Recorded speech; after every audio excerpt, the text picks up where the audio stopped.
ঈদের ছুটিতে মা ও মেয়ে গ্রামের বাইরে ঘুরতে গেলে পাশের গ্রামের ৩ কিশোর তাদের উত্ত্যক্ত করে। এ সময় গোপনে তাদের ছবি তুলে রাখা হয়।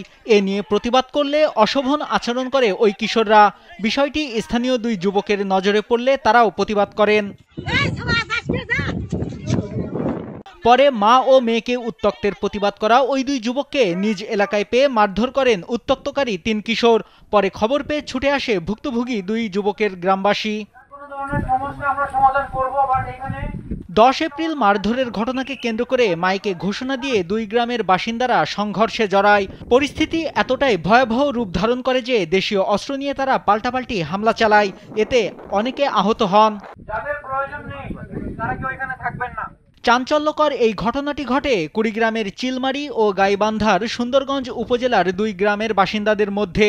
কুড়িগ্রামের চিলমারি উপজেলার রমনা ইউনিয়নের দক্ষিণ খড়খড়িয়া গ্রামের বাসিন্দাদের দাবি, তাদের গ্রামবাসীর কোনো দোষ ছিল না। অন্য গ্রামের মানুষজন মারধর শুরু করে। এরপরই বিষয়টি নিয়ন্ত্রণের বাইরে চলে যায়।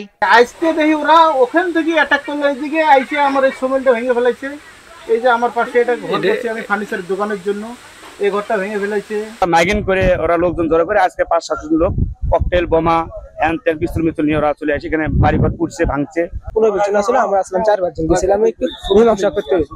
যার পর তারপর ওরা মনে করে মহিলা পুরুষ মুরগি মানুষের নাটিয়ানি বিষয় আমাদের মারছে। পরে সেনাবাহিনী ২ গ্রামের বাসিন্দাদের সঙ্গে কথা বলে পরিস্থিতি নিয়ন্ত্রণে আনে। এছাড়া অভিযুক্ত ৩ কিশোরকে জিজ্ঞাসাবাদের জন্য ডেকে নিয়েছে সেনাবাহিনী। আপনারা নিজেদের মধ্যে নিজেরা মিলেমিশে থাকবেন, আমাদের যেন আর আপনাদের মাঝখানে আসতে না হয়।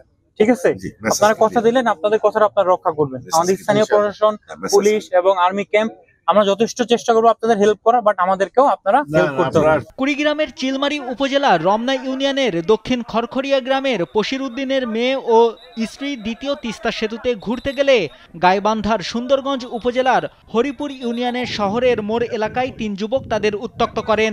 এ ঘটনাকে কেন্দ্র করে ৯ এপ্রিলও ২ গ্রামবাসী মারমুখী ছিল। নাইমুল হাসিব, কালবেলা।